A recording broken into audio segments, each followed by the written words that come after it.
ये तमन्ना जिनकी है कि 15 मिनट के लिए हटाइए, एक बार हटा लें, हटा लें एक बार। ये ध्यान रखिए कि बर्मा में किसी ने नहीं कहा था 15 मिनट के लिए हटाइए। बर्मा ने उन लोगों को बहुत समझाया जो गेरुए वस्त्र पहनते हैं, हथियार से उनका रिश्ता नहीं है, अहिंसा की बात करते हैं, बहुत समझाया उन्होंने, लेकिन उन्होंने मजबूर कर दिया। उन्होंने कहा नहीं, हम निजाम मुस्तफा बसाएंगे भाई। एक भिक्षु ने तय किया कि यह अब हटा देना है। इतना मारा कि पूरे देश में कहीं ढूंढने से नहीं मिल रहा। ये नहीं हो सकता कि आपने सरकार बना दी है, अब नरेंद्र मोदी ये काम करेंगे और अमित शाह ये काम करेंगे और रात के 8 बजे आपके दरवाजा खटखटाएगा अमित शाह कि भाई आप लोग सो गए, मैं जा रहा हूं। ऐसा मत समझिएगा। आपको दुगनी ताकत से, मैं तो बार बार आपको ऐसे नॉन वायलेंट का तरीका बता रहा हूं जिसमें आपको कुछ करना ही नहीं है। आप सिर्फ एक काम करिए, हर छोटी छोटी बात पर प्रतिक्रिया मत दीजिए। मेरी एक विनती है, यह बात कड़वी लग सकती है, यह इस देश में ब्राह्मण सम्मेलन, यह क्षत्रिय सम्मेलन, यह वैश्य सम्मेलन, ये अगर करें तो अपने समाज की कुरीतियों को दूर करने के लिए कहें, इसको राजनीतिक तौर पे न करें। आप जो भी हैं, आप जो भी हैं उसे घर तक सीमित रखिए। घर के बाहर आप सिर्फ सनातनी हिंदू हैं और कुछ नहीं, और कुछ भी लड़ना नहीं है आपको, न किसी को गाली देनी है, न किसी के खिलाफ कुछ कहना है। अपने सनातन होने का, अपने सनातनी होने का, 5000 साल पुरानी सभ्यता का, अपने इतिहास पे गर्व करना सीख जाइए। अपनी पहचान को इंफीरियरिटी कॉम्प्लेक्स में मत बदलिए। जो है हम वैसे ही रहेंगे, जिसको बदलना है वो मेरे लिए बदले, मैं किसी के लिए नहीं बदलूंगा। और बार बार एक शख्स संविधान के पद पे बैठने के बाद, हम और आप तो कुछ भी नहीं है भाई, हमें दुनिया में कौन जानता है, मोहल्ले में 2 लोग भी नहीं जानते होंगे। जब हमको इतनी चिंता है, वो शख्स इतने बड़े पद पे बैठा है, पूरी दुनिया उसकी तरफ देख रही है, लेकिन उसके बीच में से भी वो आपको मैसेज देता है। आपको समझ नहीं आता कि केदारनाथ में क्यों बैठा था? आपको समझ नहीं आता कि नेपाल के मंदिर में 8 घंटे पूजा करने के बाद रुद्राक्ष और जिन वस्त्रों में बाहर निकला, क्या मैसेज था उसका? वो आपसे थोड़ी नहीं कहेगा संवैधानिक पद पर बैठने के बाद कि अपने हिंदू होने पे गर्व करो, अपने आप पे गर्व करो, अपने इंसान पे गर्व करो, अपने इतिहास पे गर्व करो, अपनी पहचान को तो जानो यार, तुम हो कौन? क्योंकि कुछ बौनों ने आपको कुछ पढ़ा दिया है, लिहाजा आप दिन रात इसी कॉम्प्लेक्स में रहते हैं कि देखिए साहब हम तो ऐसे थे, हमारे बाप ऐसे थे, नाना ऐसे थे, हमसे ये हो गया। आप अपोलोजिस्टिक मत होइए 1 मिनट के लिए, क्योंकि आपके अंदर वो खून है, वो आपका डीएनए है कि 5.5 लाख लोगों ने, जहां आपकी हजारों साल सभ्यता रही हो, हजारों साल सभ्यता रही हो, उस जगह उन जिहादी मुसलमानों ने कश्मीर के मस्जिदों का सहारा लेकर के हथियार के डर से 5.5 लाख कश्मीरी, आप यकीन मानिए 20 ऐसे हमारे मित्र हैं। सुशील पंडित जी के कल में घर गया था, उनके पिताजी नहीं रहे बेचारे। ये तमाम वो लोग हैं जो ऐसी ऐसी बातें बताई मुझे उन्होंने कि पुष्पेन साहब, जब ये सब कुछ हो रहा था, जब रेप और मर्डर हो रहे थे और जब हमको भागने की चिंता हुई, तो हमने सिर्फ अपने घर में एक चीज लेके भागे, बाकी सब छोड़ दिया। समझ सकते हैं क्या? सोचिए कि उनकी जहन किस तरीके का होगा, क्या कैफियत होगी, क्या सोच होगी उनकी, जब वो लोग भाग रहे थे, जब उनको वहां से रास्ता मिला। कोई सड़क के से भागा, कोई ट्रक में बैठ के भागा। उन लोगों ने अपने बच्चों की डेट ऑफ बर्थ सर्टिफिकेट और मार्कशीट लेके भागे, बाकी सब कुछ छोड़ दिया। और उसका नतीजा है कि 5.5 लाख लोगों में से एक ने भी बंदूक नहीं उठाई है। यह सनातन संस्कृति की ताकत है।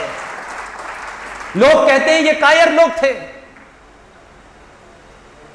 जो लोग आपको कायर कह रहे हैं, वो कहते हैं 15 मिनट के लिए हटाइए। हमने 2 घंटे के लिए हटाई थी गुजरात में। यह बात मुझे इसलिए कहनी पड़ रही है कि जो जिस भाषा में समझना चाहता है उसको उसी भाषा में जवाब दीजिए।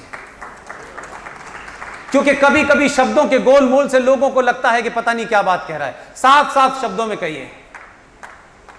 यह तमन्ना जिनकी है कि 15 मिनट के लिए हटाइए, एक बार हटा लें, हटा लें एक बार।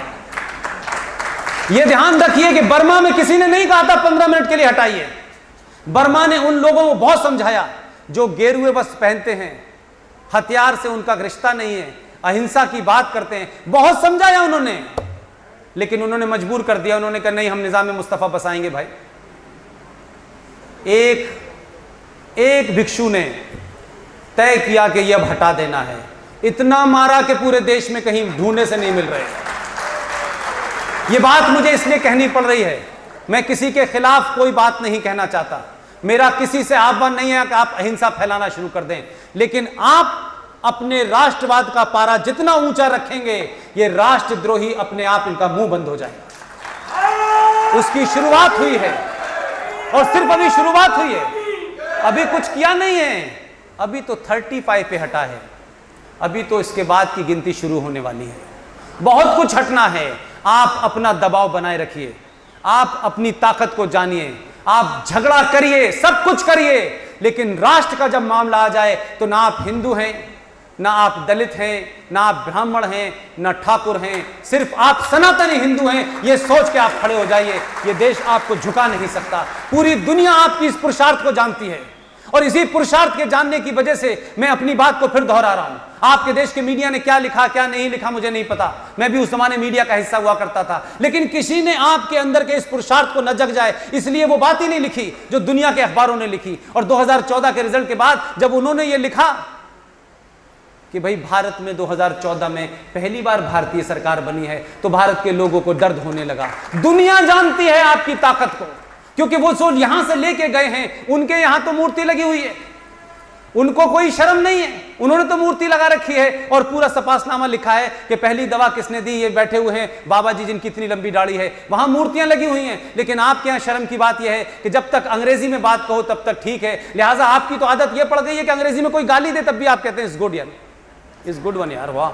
तो हम बीमार हैं, अपनी बीमारी को दूर कीजिए, किसी के पास जाने की जरूरत नहीं है, इसका इलाज आपके पास है। आप रहिए, किसी के लिए अपनी पहचान को मत बिटाइए, किसी के लिए अपने आप को कि वो खुश होगा या नहीं होगा इसकी चिंता मत कीजिए। आप सही होंगे, जिसको खुश होना होगा वो होगा। आपके आदमी ने अपनी पहचान नहीं मिटाई पिछले 5 साल के अंदर, पूरी दुनिया उसको उसी पहचान के साथ घर में बुला रही है। कोई नहीं पूछ रहा उससे कि ये कट्टरवादी था, ये कौन सा वादी था। आज इस्लामिक वर्ल्ड का हर बड़ा पुरस्कार उसको दे रहा है, जो सेकुलर थे उन्हें तो दिया नहीं, तो इस कम्युनल हिंदू आदमी को क्यों दिया? उनको भी समझ में आ गया कि ये जो है वही कह रहा है, ये कोई बात ऐसी नहीं है कि जो कहेगा करेगा कुछ और। इसीलिए मैंने कहा कि 35 में जब हटी तो खुल्लम खुल्ला हटी के कहा और करा और ओपन करा और बताया दुनिया को हमने हटा दिया। और जिन लोगों को कहना पड़े कि नहीं हटना चाहिए हटना चाहिए, उन्होंने पड़ोसियों से भी कह दिया कि वो छोड़ें। हमारी पार्लियामेंट ने 1994 का रेजोल्यूशन हत्ते लग गया इनके, उससे बड़े परेशान हैं। इसीलिए जैसे ही ये नैरेटिव आया कि हमारी तो पार्लियामेंट ये पास कर चुकी है 1994 में, अब तो सिर्फ हम ये तय देख रहे हैं कि किस दिन मुहूर्त निकलना है और किस दिन हमें उधर जाना है। पाकिस्तान ऑक्युपाइड कश्मीर हम लेना है, हम लेके रहेंगे। लिहाजा इसी से घबराया हुआ है कि अब तो बहुत बड़ा हमला होने वाला है, अभी कुछ किया नहीं आपने। इसलिए मैंने कहा अपनी ताकत और अपने आप को, अपनी पहचान को जो है उस पे दुनिया क्या कहती है कोई फर्क नहीं पड़ता। ये बीमारी सिर्फ इस देश के हिंदुओं को है, लोग क्या कहेंगे। अरे लोग तो हर बार कहते हैं, सीता जी के बारे में भी कहते हैं, रामचंद्र जी के बारे में भी कहते हैं, तो आप क्या हैं भाई? आप इस बात की क्यों चिंता करते हैं? आप रहिए। लिहाजा जम्मू कश्मीर में जो कुछ हुआ है इसका समर्थन पूरे देश में करिए। और मैं एक बात से और खुश हूं, तो कभी अपॉइंट हो जाता, ये तो ब्यूरोक्रेटिक मामला है, इसमें खुशी की बात नहीं है। खुशी की बात यह है कि जिस आदमी से एलर्जी थी सबसे ज्यादा, जिस आदमी से परेशानी थी क्योंकि पूरे हिंदुस्तान की 662 रियासतें उसने एकीकृत कर दी थी। सिर्फ एक ही पे कहा कि मैं करूंगा, और आज उसी रियासत के उसी दिन, जिस दिन 31 अक्टूबर को सरदार पटेल पैदा हुए हैं, उसी दिन जम्मू कश्मीर का सही मायने में भारत के साथ एकीकरण होगा। यह तकलीफ का विषय है बहुत सारे लोगों के लिए, मेरे लिए खुशी की बात है। अगर जिस आदमी ने जब नहीं किया तो अब किया, उसी के जन्मदिन के ऊपर लेफ्टिनेंट गवर्नर होने जा रहा है। और आज भारत सरकार ने एक नया, एक और जिसे कह सकते हैं कुठाराघात हो गया है। आज ही भारत सरकार ने यह घोषणा की है कि इस देश का highest civilian award Sardar Patel के नाम से 31 अक्टूबर को दिया जाए। अब मैं ये देखना चाहता हूं, वैसे तो मैं चाहता हूं कि 500 साल बाद मौका मिले, 500 साल के बाद देखता हूं कौन चेयरमैन होगा उस कमेटी का जो खुद ही अपने आप को सरदार पटेल का अवार्ड लेगा। यह भी मैं देखना चाहता हूं। आप लोगों ने मेरा इतना सम्मान किया, आप में से ज़्यादातर लोग मुझसे उम्र में बड़े हैं। ये बात अलग है कि गफलत में कुछ लोग सफ़ेद बालों की वजह से मुझे बड़ा एजेड समझते हैं, मैं ऐसा है नहीं। अपने घर में आना और इतना ऑनर और इतने बड़े बड़े शब्दों के साथ नवाजा जाना, अशोक भाई, उनकी पूरी टीम, ये तमाम सारे लोगों ने इतनी मेहनत करने के बाद मुझे यहाँ बुलाया, मुझे ये सम्मान दिया। मैंने पहले ही कहा कि आप विदेश में जाकर के कितने भी अफलातून हो जाएं, अगर आप घर के अंदर आपकी माँ इस बात से खुश हो जाए कि आपने बड़ा काम किया है, वो नोबेल से बड़ा होता है। लिहाजा आप सब लोगों ने एक बार फिर इस प्रण के साथ कि हम किसी भी कीमत में ऐसे जो कास्ट के नाम पे, जाति के नाम पे सम्मेलन होंगे, उसमें कुरीतियां तो हो सकती हैं, लेकिन उसको राजनीतिक हथकंडे के लिए इस्तेमाल नहीं करेंगे। फिर हमको लगेगा कि हम राष्ट्रवाद की बात तो करते हैं, लेकिन निजी जिंदगी में हम बेईमानी करते हैं।